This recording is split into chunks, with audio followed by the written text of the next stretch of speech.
जी हाँ किसान भाइयों, आप सबका स्वागत है आपके अपने ही चैनल एमई सॉल्यूशन पर। और अभी कुछ दिनों से चैनल पर लगातार वीडियोस हैं वो नहीं आ पा रही थी, तो इसके लिए मैं आप लोगों से माफ़ी है वो मांगना चाहूँगा किसान भाइयों, क्योंकि मेरी तबीयत है वो कुछ दिनों से ख़राब थी, जिस कारण से मैं आपके लिए खबरें हैं वो नहीं ला पा रहा था। तो अब लगातार जो है चैनल में वीडियोज़ है वो आता रहेगा आप सबके लिए। तो अगर आप चैनल पर नए हैं तो चैनल को सब्सक्राइब करना ना भूलें, क्योंकि हम ऐसी सरकारी योजना और खेतीबाड़ी संबंधित वीडियो आपके लिए हमेशा लाते रहते हैं। तो चलिए देर न करते हुए आज की खबरों की ओर आगे बढ़ते हैं किसान भाइयों। आप सबको बता दें किसान भाइयों कि मुख्यमंत्री श्री भूपेश बघेल अपने मंत्रिमंडल के सभी सदस्यों के साथ प्रधानमंत्री श्री नरेंद्र मोदी से मुलाकात कर उन्हें राज्य के किसानों और उसना मिल मजदूरों की समस्याओं से अवगत कराएंगे। प्रधानमंत्री से छत्तीसगढ़ मंत्रिमंडल के मुलाकात के लिए मुख्य सचिव श्री अमिताभ जैन ने प्रधानमंत्री कार्यालय को पत्र लिखकर तिथि एवं समय निर्धारित करने का अनुरोध है वो किया है।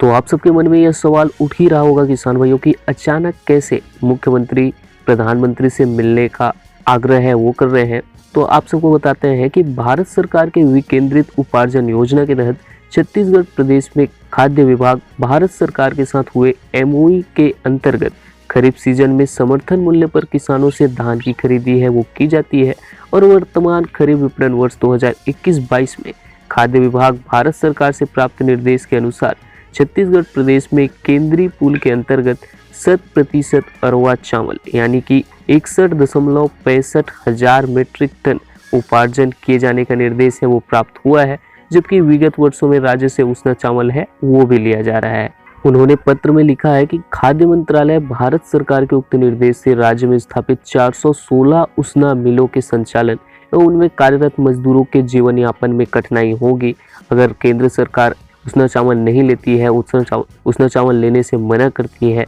इसके साथ ही राज्य के कृषकों द्वारा उत्पादित ऐसा धान जिससे केवल उसना चावल बन सकता है, उनके निराकरण में भी कठिनाई है वो संभावित है। तो मुख्य सचिव ने लिखा है कि धान उपार्जन के लिए जूट कमिश्नर से बारदाने की पर्याप्त आपूर्ति भी समय पर नहीं हो पा रही है। तो यही कारण है जिस कारण से मुख्यमंत्री अचानक से प्रधानमंत्री से मिलने जा रहे हैं, क्योंकि केंद्र सरकार उसना चावल अगर नहीं लेगी तो हमारे ऐसे किसान भाई जो उसना चावल की खेती करते हैं वो ना ही अपने धान की बिक्री है वो कर पाएंगे, और हमारे जो उसना मिल संचालक है उनके जीवन पर भी काफ़ी ज़्यादा प्रभाव पड़ेगा और उनके अंतर्गत कार्य करने वाले मजदूरों का जीवन है वो भी प्रभावित होगा। तो यही कारण है जिसके कारण से मुख्यमंत्री प्रधानमंत्री से अचानक मिलने जा रहे हैं। आप सबको बता दें कि इससे पहले सीएम बघेल ने प्रधानमंत्री को चिट्ठी भी है वो लिखी थी कि खाद्य विभाग भारत सरकार के द्वारा 12 नवंबर 2021 को जारी प्लान के अनुसार नए जूट बारदानों की समय अनुसार आपूर्ति की व्यवस्था सुनिश्चित करने का अनुरोध है वो किया गया है। श्री बघेल ने अपने पत्र में लिखा है कि प्लान के अनुसार छत्तीसगढ़ को 2,14,000 गठान जूट कमिश्नर कोलकाता के माध्यम से क्रय करने की अनुमति प्राप्त हुई है। इसके विरुद्ध राज्य को अभी तक मात्र 86,856 गठान नए जूट बारदाने प्राप्त हुए हैं, जो प्लान के अनुसार अपेक्षित मात्रा से काफ़ी कम है और राज्य को धान खरीदी के लिए 5,25,000 गठान बारदाने की आवश्यकता है। जी हाँ किसान भाइयों, राज्य सरकार 100% कोशिश कर रही है कि उन्हें पर्याप्त मात्रा में बारदाने मिल सके। इसके लिए उन्होंने पत्र भी लिखा है खाद्य विभाग को, प्रधानमंत्री जी को, और अगर ऐसा नहीं हो पाता है, पर्याप्त मात्रा में बारदाने की व्यवस्था नहीं हो पाती है, तो ऐसा भी नियम बनाया गया है राज्य सरकार के द्वारा कि 25% बारदाने किसानों को स्वयं देने होंगे। कुछ इस प्रकार से छत्तीसगढ़ में धान खरीदी का नियम अनुसार है वो बनाया गया है कि अगर यह व्यवस्था नहीं हो पाती है, प्लान बी के रूप से किसानों को 25% बारदाने हैं वो स्वयं देने होंगे। चलिए अगली खबर की ओर आगे बढ़ते हैं और आपको बताते हैं कि मुख्यमंत्री श्री भूपेश बघेल ने राजनांदगांव जिले के चिटफंड निवेशकों को 2,46,00,000 रुपए की राशि ऑनलाइन उनके खाते में अंतरित की। जी हाँ किसान भाइयों, मुख्यमंत्री निवास कार्यालय में आज आयोजित वर्चुअल कार्यक्रम में चिटफंड कंपनियों के निवेशकों को राशि उनके खातों में वापस लौटने के साथ ही मुख्यमंत्री ने निवेशकों को उनकी राशि वापस मिलने पर बधाई दी। मुख्यमंत्री ने कहा कि छत्तीसगढ़ देश का इकलौता राज्य है जो अपने राज्य के निवेशकों को जिनके साथ चिटफंड कंपनियों ने धोखाधड़ी की है उनकी राशि वापस लौटा रहा है। इसके लिए चिटफंड कंपनियों के डायरेक्टरों पर कानूनी कार्रवाई के साथ साथ उनकी प्रॉपर्टी की कुर्की और नीलामी कर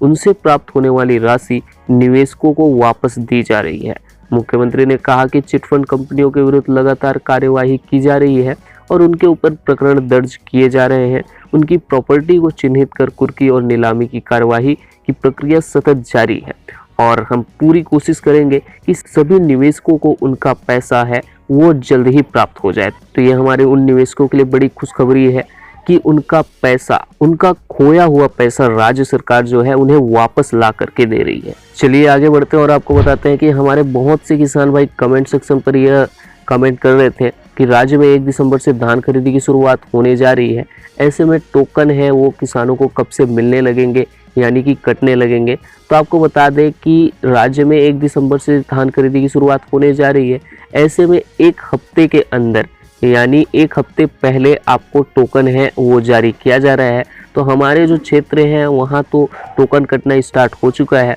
तो अलग अलग क्षेत्रों में अलग अलग दशा है। ऐसे में आप बोल सकते हैं कि 25-26 नवंबर से राज्य के सभी सहकारी समितियों पर जहां धान की खरीदी की जाती है वहां टोकन कटने प्रारंभ हो जाएंगे, क्योंकि टोकन है वो पहले 1 हफ्ता पहले से कटना स्टार्ट हो जाता है। 1 दिसंबर से किसान अपने धान को लेकर के जाएंगे धान खरीदी केंद्र में, तो ऐसे में 1 हफ्ते पहले टोकन कटना जारी कर दिया जाता है। तो टोकन कटना स्टार्ट हो चुका है आपके क्षेत्र में, आप पता कीजिए। चलिए देर न करते हुए अगली खबर की ओर रुख करते हैं। आप सबको बता दें कि रबी फसलों का किसान 15 दिसंबर तक प्रधानमंत्री फसल बीमा योजना के तहत बीमा है वो करा सकेंगे और बीमित फसलों का प्रतिकूल मौसम जैसे सूखा, बाढ़, कीट, व्याधि, ओलावृष्टि आदि प्राकृतिक आपदाओं से होने वाले नुकसान की स्थिति में कृषकों को योजना के तहत बीमा दावा राशि का भुगतान है वो सरकार के द्वारा किया जाता है। तो प्रधानमंत्री फसल बीमा योजना के अंतर्गत बीमा कराने की जो अंतिम तिथि है वो 15 दिसंबर 2021 है, यानी कि हमारे किसान भाई वे अपनी फसलों का 15 दिसंबर 2021 तक अपना बीमा है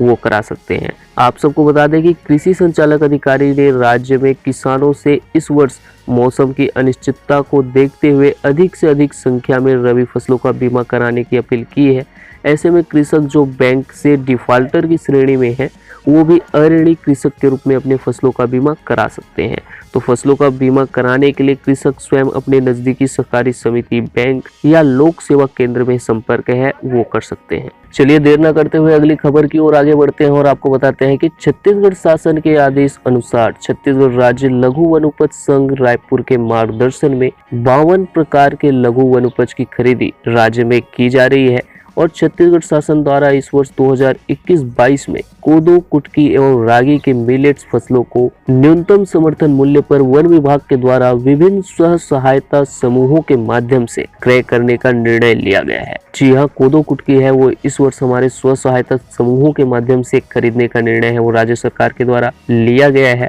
जिसके अंतर्गत लघु वनोपज के साथ साथ कोदो, कुटकी एवं रागी का भी समर्थन मूल्य राज्य सरकार के द्वारा निर्धारित किया गया है। आप सबको बता दें कि कोदो का समर्थन मूल्य दर 3000 रुपये प्रति क्विंटल की दर से, वही कुटकी काला है उनका भी 3000 रुपये प्रति क्विंटल की दर से और कुटकी भूरा है वो भी 3000 रुपये प्रति क्विंटल की दर से और रागी का जो समर्थन मूल्य है वो 3377 रुपये प्रति क्विंटल की दर से क्रय है वो किया जाना है। तो हमारे ऐसे किसान भाई जो धान के अलावा कोदो, कुटकी और रागी की खेती करते हैं तो वे 1 दिसंबर से अपने फसलों की बिक्री है वो कर सकते हैं और समर्थन मूल्य भी है, समर्थन मूल्य है उसमें भी इस वर्ष इजाफा है वो किया गया है राज्य सरकार के द्वारा। तो 1 दिसंबर से हमारे किसान भाई अपने फसलों की बिक्री है वो कर सकते हैं। तो चलिए फिलहाल इस वीडियो में इतने किसान भाइयों, अपने अन्य मित्रों तक खबर है वो जरूर शेयर कीजिए ताकि उन्हें भी इस बारे में जानकारी हो और साथ ही अगर आप चैनल पर नए हैं तो चैनल को सब्सक्राइब करना ना भूलें, क्योंकि हम ऐसी सरकारी योजना और खेती बाड़ी संबंधित वीडियो आपके लिए हमेशा लेकर आते रहते हैं। तो चलिए मिलते हैं नए वीडियो के साथ, तब तक के लिए जय हिंद,